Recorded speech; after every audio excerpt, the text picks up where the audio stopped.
Hello and welcome to my YouTube channel. This is a model railroad channel. Hi, I'm Vinny and I will be your host. The channel is Vinny Vid Productions or BNSF 6951. In this channel you will see scratch builds, kit builds, layout updates, rail fanning, and live streaming. So if you guys are interested in those types of videos, please consider to subscribe. After you subscribe, please hit that bell. You'll get notified when I do a live stream or upload a video. And after all of that, please give me a thumbs up. That'll help my analytics with YouTube. With all that being said, let's get on with this video.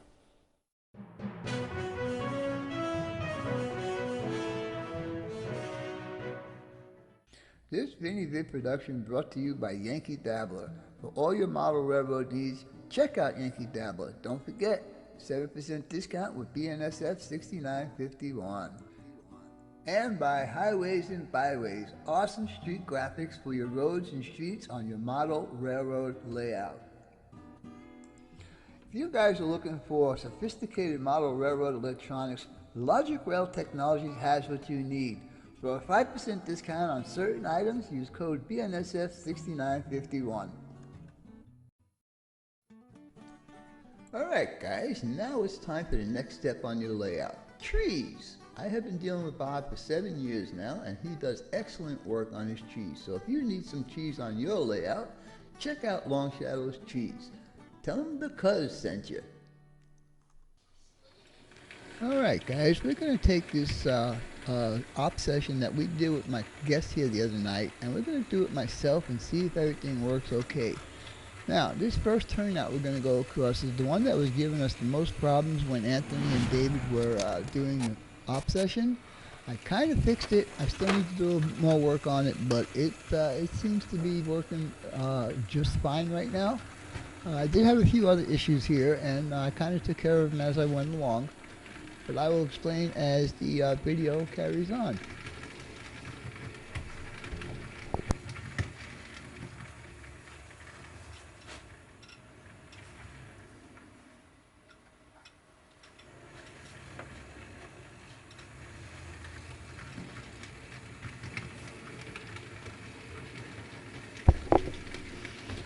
Alright guys, so the first move we're going to do is take care of the empties that we take, and we're going to park them on the siding.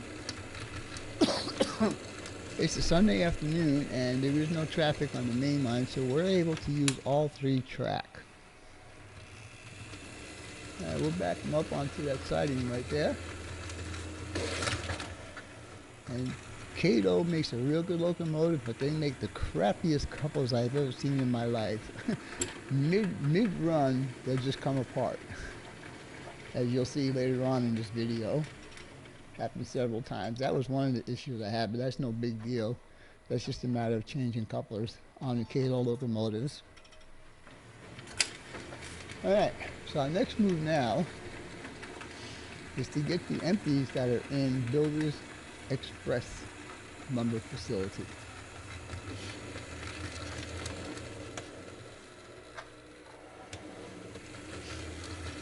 And there we go, crossing more. Oh, by the way, I did change the locomotives because the alright guys, so now we're going to continue on with our op session here. We're going to pull into Builders Express and empty out the cars there. I did change the locomotives. I started to say that, but got cut off. Because the two that I was using, the Jeep 40 and the Jeep 38, they were making a whole bunch of noise. They need to be maintained a little bit. Wow, that was a really good couple. Anyhow, we're going to pull these guys out, and we're going to shove them on the track right next to the track we're taking them off of, because we don't have any room to park them anywhere else.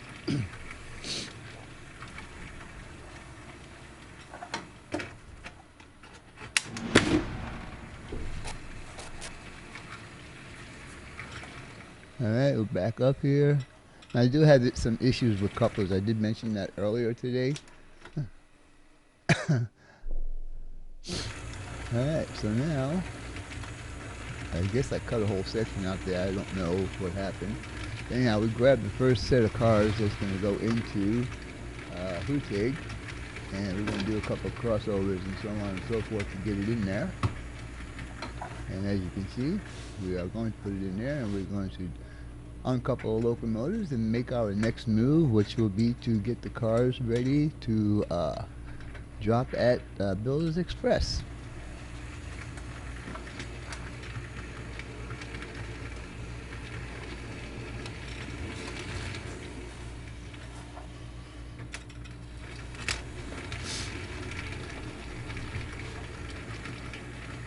There's one turnout that I'm going to be switching over right now that actually has a broken ground throw, but I'm able to get in there with my fingers and kind of throw the turnout.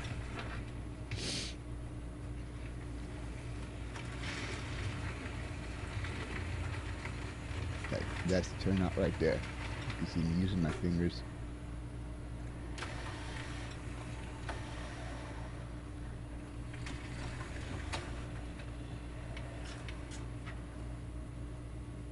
I don't remember exactly what was happening here.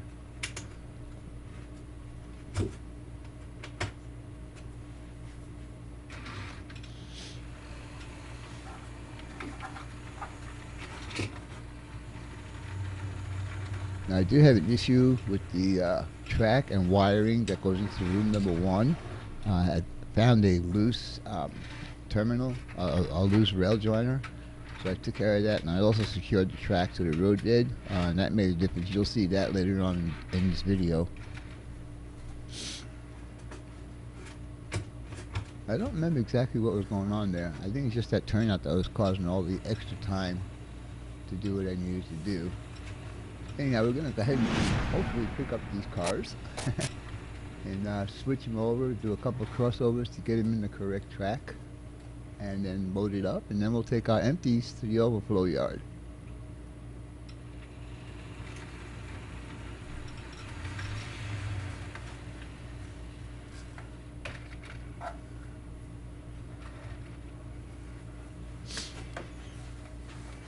Yeah, the Kato couplers really are terrible.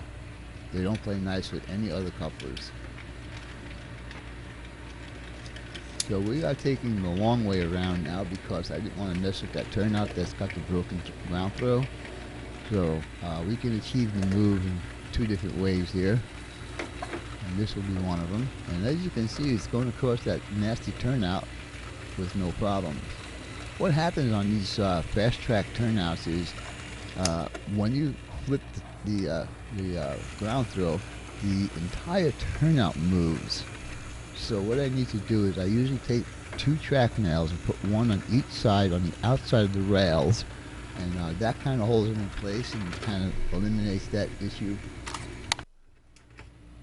I must have had a little problem right there. I did. The last car jumped the track, came off the last bulkhead flat.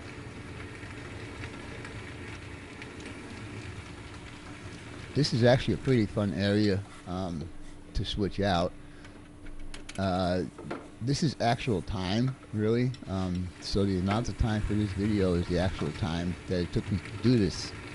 I did not cut anything out of this, any mistakes or any bloopers I left in there, just to show you there was a big difference between when I did it and when the 2 guests were here.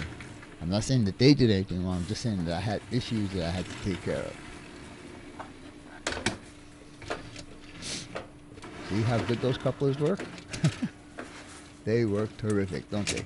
What happens is the Kato ones and the one on that bulkhead flat, they don't return to center. So I gotta kind of adjust those to make that work. Anyhow, we'll continue on here. Now this is where you're going to see I'm going to have a problem with the track going into change room number 1, where you can see it's still dark in there. But I did fix that problem, and you'll see in the next clip that it does work a lot better now.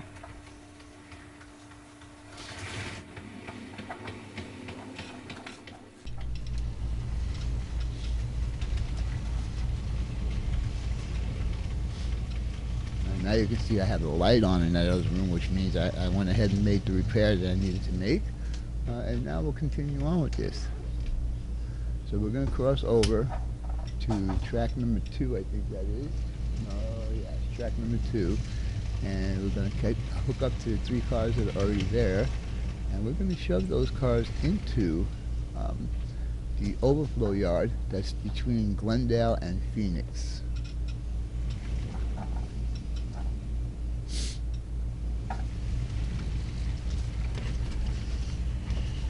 No, wait, we are on track 2. I can't see this track on.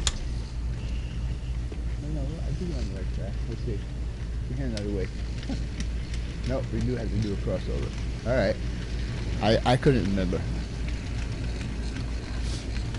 So again, we're going to go over the turnout that was giving us the most problems on Sunday, or Monday, whatever day. Well, I think it was Monday.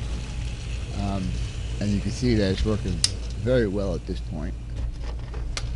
So basically, I just have to take a bunch of track nails and put one on each side outside of the turnout just behind the throw bar. Oops, where's the rest of my load? See what I mean about the couplers? They work terrific, I tell you.